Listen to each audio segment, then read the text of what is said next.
अल्हम्दुलिल्लाहि वकफ़ा व सलामुन अला इबादिहिल्लज़ीना इस्तफ़ा अम्मा बाद। मेरे इंतहाई वाजिबुल एहतराम बुज़ुर्गों, दोस्तों, नौजवान साथियों, कुरान करीम अल्लाह तबारक व तआला ने नाजिल किया है।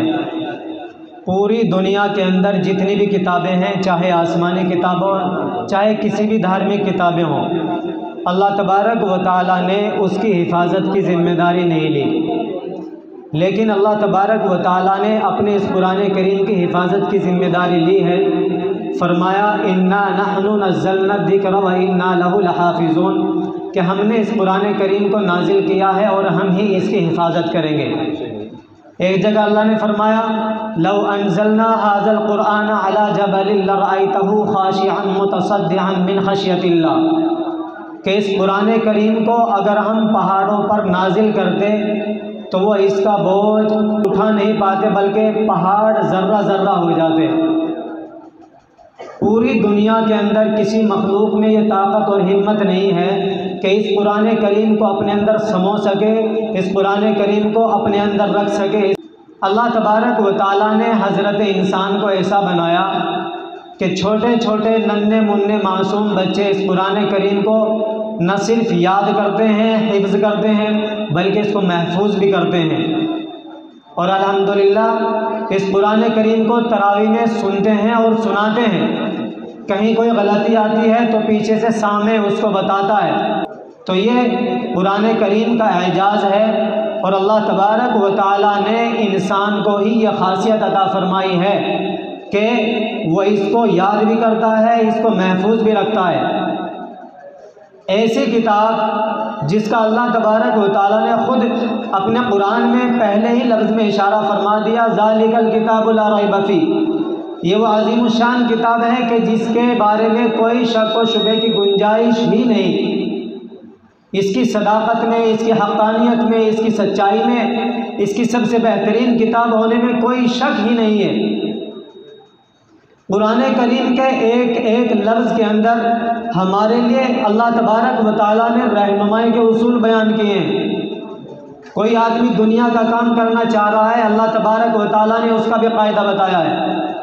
कोई दीन का काम करना चाह रहा है, अल्लाह तबारक व तआला ने उसका भी बतलाया है। तमाम चीज़ों को एक मोटी सी बात अल्लाह तबारक व तआला ने कुरान में फरमाया या अय्युहल्लज़ीना आमनू ला तदखुलू बुयूतन गैर बुयूतिकुम हत्ता तस्तअनिसू व तुसल्लिमू अला अहलिहा। ये इतनी मोटी सी बात है, लेकिन अल्लाह तबारक व तआला ने इसका भी जिक्र कुरान में किया है। अल्लाह ने कहा ए ईमान वालों, जब तुम किसी के पास जाओ, किसी से मुलाकात करने के लिए जाओ, तो तुम उसके घर में बग़ैर उसकी इजाज़त के दाखिल ना हो और तुम वहाँ जाने से पहले उसको सलाम करो। जब सलाम का जवाब अंदर से आ जाए तब तुम अंदर दाखिल हो। इतनी मोटी सी और छोटी सी बात है, देखने में और सुनने में अल्लाह तबारक व तआला ने इसका भी तज़किरा कुरान में किया है। तो जब इतनी छोटी छोटी चीज़ें अल्लाह ने बयान की हैं, तो क्या हमारी ज़िंदगी में जो इतनी बड़ी बड़ी चीज़ें होती हैं अल्लाह तबारक व तआला ने उनका जिक्र कुरान में नहीं किया होगा? बेशक किया है। उनका पता कैसे चलेगा?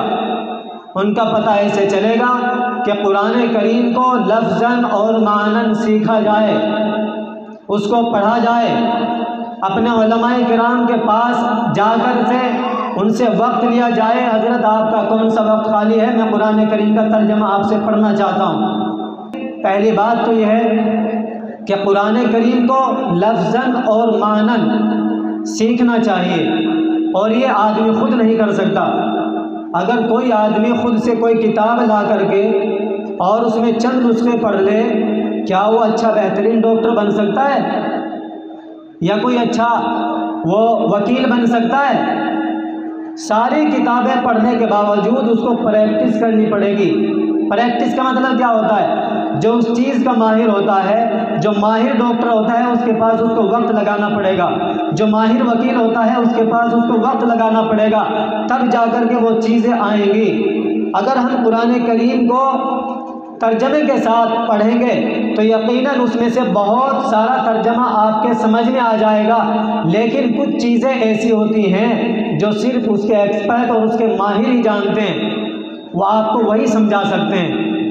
इसलिए उनसे जा कर के सीखना चाहिए और उनसे जा कर के बाकायदा वक्त ले कर के इस चीज़ को अपनी ज़िंदगी का नस्बुल ऐन बनाना चाहिए।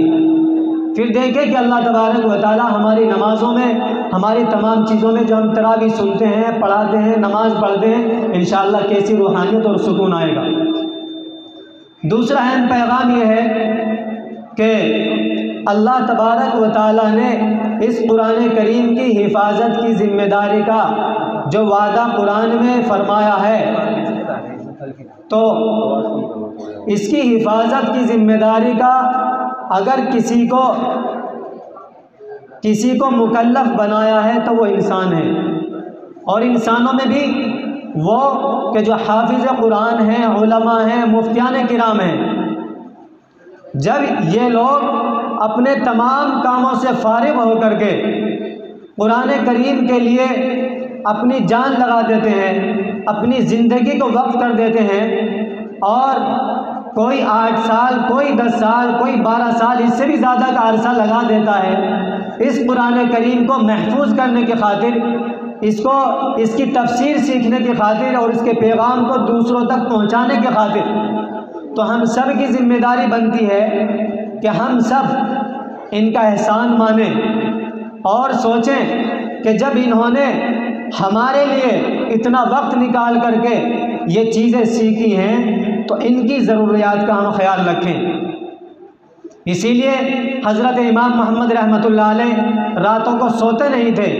उनकी जुबानी थी, उन्होंने हज़रत से कहा कि हज़रत पूरी दुनिया रात को सोती है, आप पूरा दिन और पूरी रात मुताले में लगे रहते हो, कोई चीज़ समझ में नहीं आती, अपनी लाइब्रेरी में जाते हो, किताब निकालते हो, फिर रख देते हो, कोई मसला समझ में आता है तो ठीक नहीं आता है, तब भी आप 24 घंटे इसी में लगे रहते हो, सो क्यों नहीं जाते जैसे पूरी दुनिया सोती है।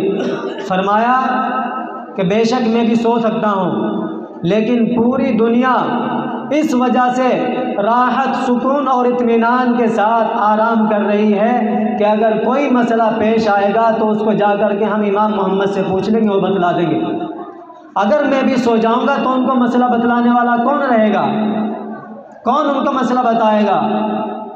ये हमारे अकाबिरीन को, हमारे उलमा को तड़प रहती थी। इसी वजह से आज तक अल्हम्दुलिल्लाह ये कुरान भी महफूज है, ये दीन भी महफूज है, ये शरीयत भी महफूज है। गोया के ये शरीयत के मुहाफिज हैं। जब हम नमाज में नियत बांधते हैं और पीछे इस इमाम के कहकर अल्लाहु अकबर कहते हैं तो गोया के हम अपनी नमाजों को इनके हवाले कर देते हैं।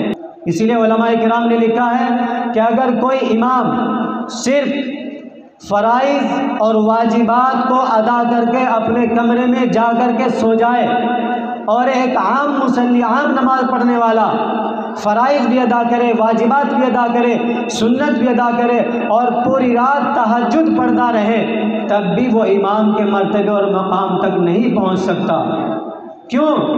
इसलिए कि जब कोई आदमी जमात के साथ नमाज पढ़ता है तो एक जमात के साथ नमाज पढ़ने पर 25 नमाजों का सवाब मिलता है।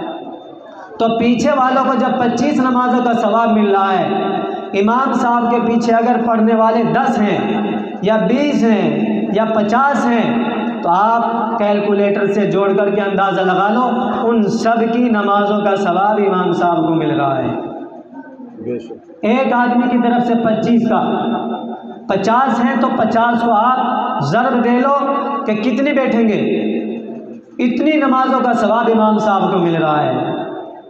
और ये कोई मामूली बात है कि इमाम साहब जब नमाज पढ़ाते हैं तो गोया के ये अपनी नमाज़ों को, आपकी नमाज़ों को अल्लाह तबारक व तआला के हुजूर पेश करके ये कहते हैं, या इलाहुल आलमीन, इन्होंने तो अपनी नमाज़ों को मेरे हवाले कर दिया, अब मैं तुझसे दुआ करता हूँ या अल्लाह हमारी और इन सब की नमाज़ों को कबूल फरमा।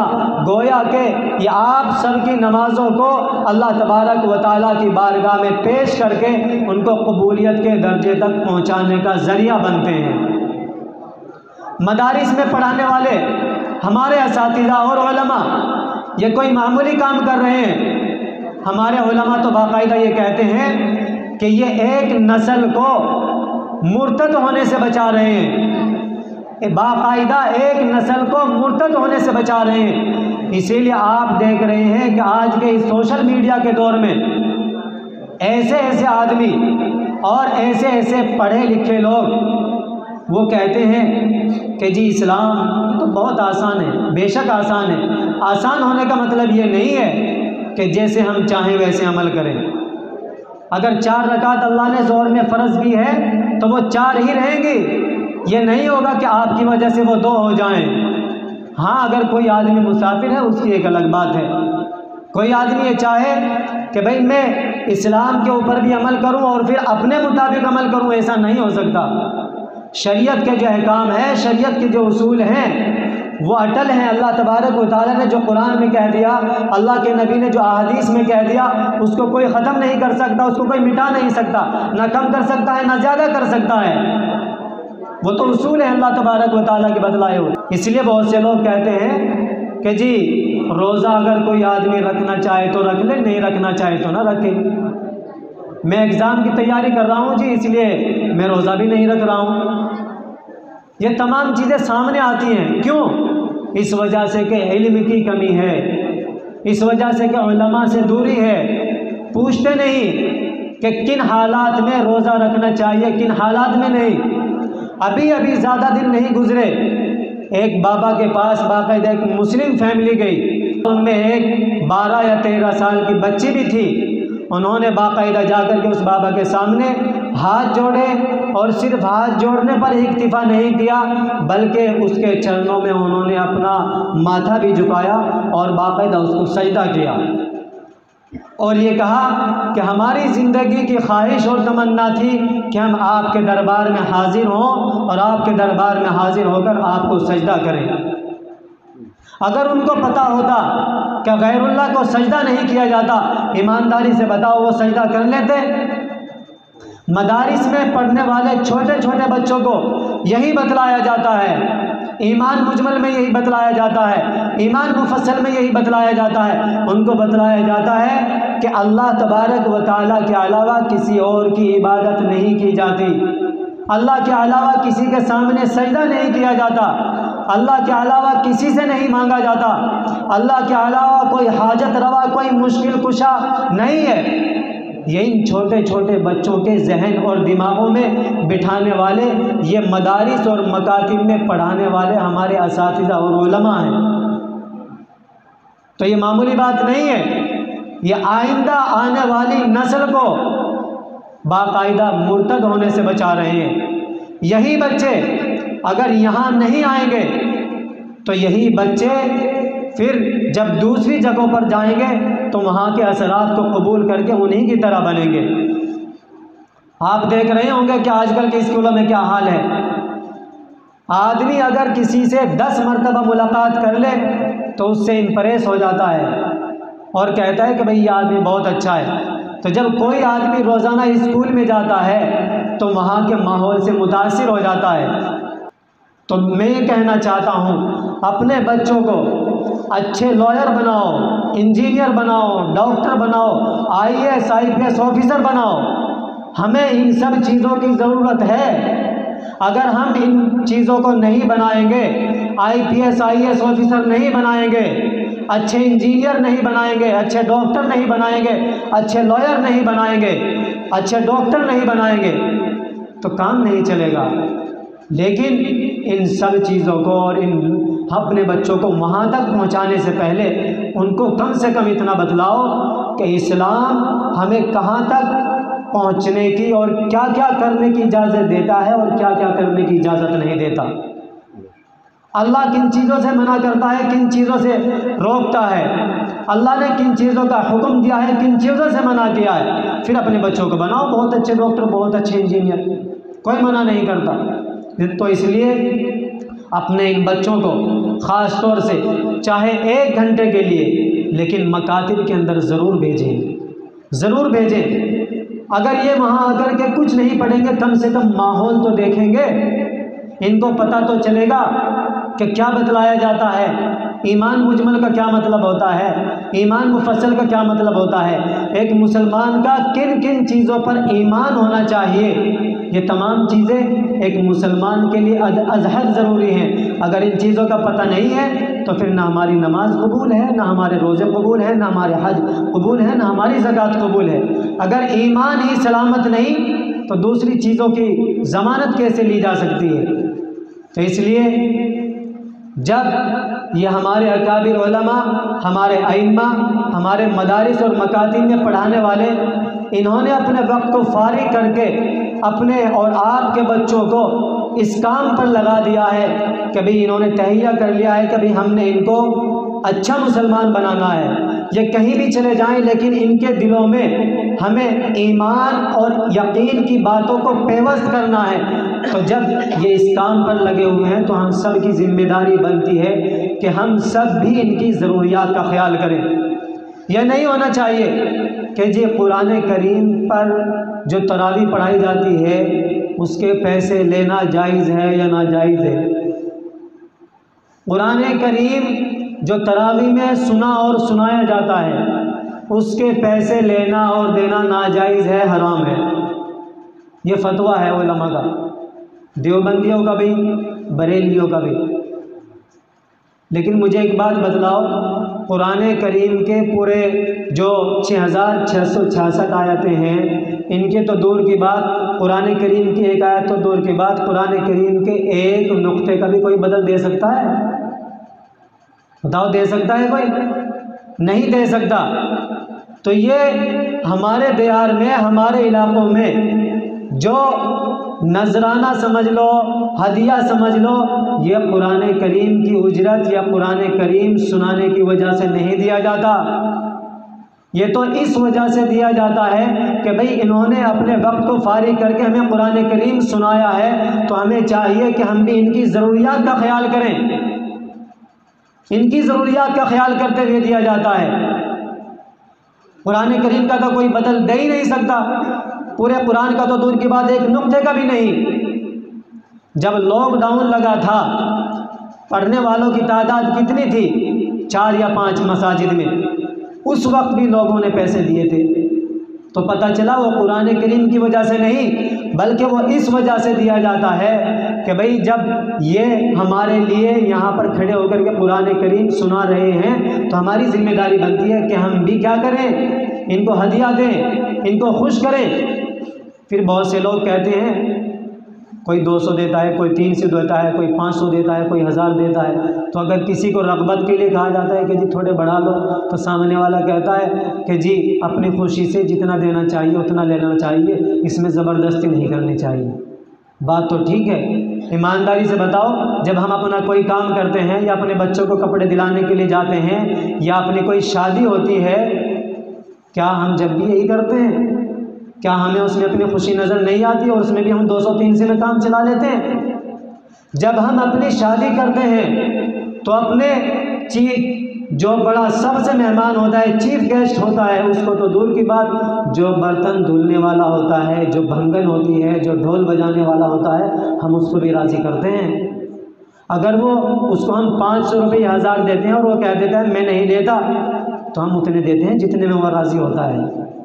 तो क्या आज के ज़माने में, आज के दौर में इनकी वाक़ात, इनका मर्तबा, इनका मकाम इससे भी गया गुजरा हो गया कि हम इनको देते हुए 200, 300, 500, 1000 रुपये देते हुए कहेंगे कि जी अपनी खुशी से जो आदमी देता है उसको लेना चाहिए और ज़बरदस्ती नहीं करनी चाहिए।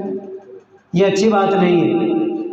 अपनी खुशी से साल में ये मौका आता है तो कम से कम इतना तो होना चाहिए कि जिससे हम अपने घर का ख़र्चा देखें कि अगर पूरे घर का ख़र्चा हम पूरे महीने में देखें, दूध भी उतने का नहीं आता। दूसरी इफ्तारी और घर का दूसरी चीज़, वो तो एक दूसरी बात रही है। तो इसलिए इस चीज़ की तरफ भी तवज्जो होनी चाहिए। ये कुरान करीम की उजरत नहीं ली जाती, ये तो इनको नजराना, इनको हदिया और इनको खुश करने के लिए दिया जाता है। मैं छोटी से 2 मिनट की बात बताकर अपनी बात ख़त्म करता हूँ। बगदाद के अंदर एक काजी साहब थे और एक बादशाह था। वो बादशाह उन काजी साहब को सालाना मुसलमान दौरे हुकूमत था, सालाना इतने दीनार दिया करता था कि जिनके आज के दौर की कीमत तकरीबन 1 करोड़ बनती है। साल में 1 मरतबा सालाना देता था और बाकायदा सरकारी मोहर मार करके उस पर देता था, काजी साहब की खिदमत में पेश करता था। काजी साहब उसको लेते थे और रख लेते थे। ये सिलसिला 22 साल तक चला। बादशाह सलामत लेकर के आए, उन्होंने लेकर के रख लिया। 22 साल के बाद कोई मसला पेश आया और काजी साहब के पास वो बादशाह सलामत आए और कहा कि काजी साहब एक मसला है, वो मसला ये है कि आप इसके बारे में ज़रा रहनुमाई फरमाएं। काजी साहब ने मसला बता दिया कि मसला ये है, नाजायज़ है, हराम है, जो भी मसला था। बादशाह ने कहा कि थोड़ा आप इसमें गुंजाइश निकाल दो ताकि हमारा काम चल जाए। काजी साहब ने कहा कि भाई मैं कैसे कर सकता हूँ, ये तो कुरान और हदीस का मसला है, मेरे बाप की शरीयत थोड़ी ही है, ये तो अल्लाह तबारक व तआला की शरीयत है, मैं इसमें कुछ नहीं कर सकता। जो कुरान ने, अहादीस ने, सहाबाए किराम ने, हमारे अकाबिर उलमा ने, आइम्मा ने लिख दिया वह है, इसमें जायज़ नाजायज़ मैं कौन होता हूँ करने वाला। इसलिए आज भी बहुत से लोग कहते हैं कि जी ये उलमा फतवा देने वाले होते हैं। उलमा अपने घर से फतवा देने वाले थोड़े ही होते हैं। ये तो जो कुरान में, अहादीस में, फतावा की किताबों में जो लिखा हुआ होता है उसको बतलाने वाले होते हैं कि ये है, अपनी तरफ से थोड़ी कोई बतलाता है। अब कोई आदमी अगर रोज़े से है और उसने जा कर के पानी पी लिया, किसी ने आके मसला पूछा कि जी रोज़ा हुआ है, नहीं रोज़ा टूट गया, भाई क्यों पानी पी लिया, अब ये थोड़ी कहा जाएगा कि अपने घर से बताया। ये तो अहादीस में लिखा हुआ है कि अगर कोई आदमी पानी पी लेता है जानबूझकर, उसका रोज़ा टूट जाता है, भूल की एक अलग बात है, उससे रोज़ा नहीं टूटता। तो खैर उन काजी साहब ने कहा कि भाई ये नाजायज़ है। बादशाह ने कहा कि जायज़ कर दो, उन्होंने कहा मैं नहीं कर सकता, शरीयत में मैं तब्दीली नहीं कर सकता। बादशाह ने कहा कि 22 साल से मैं आपको दीनार दे रहा हूँ, आप हमारा इतना भी काम नहीं कर सकते। आप नमक हराम हो, नमक खोर हो, आप एहसान फरामोश हो, हमने आपके ऊपर इतना बड़ा एहसान किया, 22 साल से आपकी खिदमत कर रहे हैं, इतने दीनार दे रहे हैं, आज के दौर के हिसाब से तकरीबन 22 करोड़ बन रहे हैं, हमने आपको इतना कुछ दिया है और आप ज़रा सा आज एक मसले में हमारी मुआवनत, हमारी मदद और हमारा ये नहीं कर सकते, हेल्प नहीं कर सकते। बादशाह ने कहा कि नहीं कर सकता। उन्होंने कहा कि तुम नमक हराम हो, नमक खोर हो, पता नहीं क्या क्या सुना दी। बादशाह सलामत से उन काजी साहब ने कहा तशरीफ़ रखें, मैं अभी आता हूँ। काजी साहब अपने कमरे में गए और वो जो 22 की 22 दिनार की जो थैलियाँ थी वो थैलियाँ उठा कर के लाए और उठा कर के बादशाह के खिदमत में ऐसे रख दी, ये रही हैं तुम्हारी 22 की 22 थैलियाँ, इनके ऊपर जो तुमने मोहर लगा करके दी थी ना सरकारी, वो मोहर भी देख लीजिए, मोहर भी नहीं खुली हुई है। 22 साल से मुझे इसकी ज़रूरत नहीं पड़ी, तेरे इन दिनारों की, तेरे इन दिरहमों की, तेरे 22 करोड़ ये रखे हुए, ले जा अपने उठा करके। तो कहना मैं ये चाहता हूँ, हमारी आवाम का हाल ये होना चाहिए कि देने में हम कमी ना करें, और हमारे उलमा का हाल ये होना चाहिए कि चाहे 1 करोड़ नहीं, पूरी दुनिया की दौलत भी अगर उनके कदमों में ला करके डाली जाए तब भी वो अपनी शरीयत को, अपने कुरान को उसी तरह बयान करें जिस तरह कुरान में लिखा हुआ है। ये नहीं है कि दौलत आने की वजह से मसले को बदल दिया जाए, ये नहीं होना चाहिए। शरीयत का कानून अटल है भाई, कोई मालदार हो, कोई गरीब हो, कोई पैसे देने वाला हो, ना देने वाला हो, मसला सब के लिए बराबर है। तो दोनों की जिम्मेदारी बनती है, अवाम की जिम्मेदारी बनती है कि हम उलमा का ख्याल रखें हर मौके पर। उलमा की जिम्मेदारी बनती है कि चाहे कैसा भी मौका आ जाए वो उनकी सही तरीक़े से शरीयत के एतबार से रहनुमाई करें, शरीयत के एतबार से उनको मसले बताएं, शरीयत के एतबार से उनकी हेल्प करें, चाहे कोई भी हो। तो इसलिए आज के मेरे 3 पैगाम हैं। नंबर 1, कुरान करीम को पढ़ना सीखना चाहिए, लफ्ज़न भी और मानन भी, तर्जमे के साथ। दूसरा ये कि अपने बच्चों को, मैं ये नहीं कहता सबको हाफिज़ बनाओ, सबको आलिम बनाओ, सबको मुफ्ती बनाओ, आप कुछ भी बनाओ, इंजीनियर बनाओ, डॉक्टर बनाओ, इन चीज़ों की मैं कह रहा हूँ बहुत ज़्यादा ज़रूरत है, पहले नंबर पर ज़रूरत है इन चीज़ों की।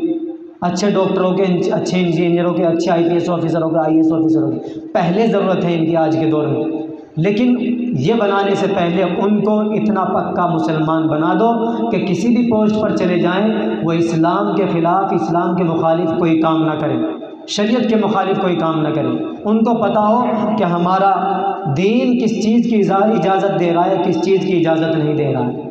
तीसरा और आखिरी पैगाम ये है कि हमें अपने अकाबिर उलमा, मदारिस, मसाजिद, मकातिब में पढ़ाने वाले हमारे अपने आइम्मा का हर एतबार से ख्याल रखना चाहिए, चाहे कोई भी मौका हो। जैसे हम अपने घर की ज़रूरियात का ख्याल रखते हैं, ऐसे ही हमें अपने घर का एक फ़र्द समझते हुए, अपने घर का एक सदस्य समझते हुए इनकी भी हर ज़रूरत का ख्याल रखना चाहिए। अल्हम्दुलिल्लाह हम रखते भी हैं, लेकिन मेरी आप तमाम हज़रात से गुजारिश है और ज़्यादा ख्याल रखें। अल्लाह तबारक व तआला मुझे और आपको इन बातों पर अमल करने की तौफ़ीक़ अता फ़रमाए।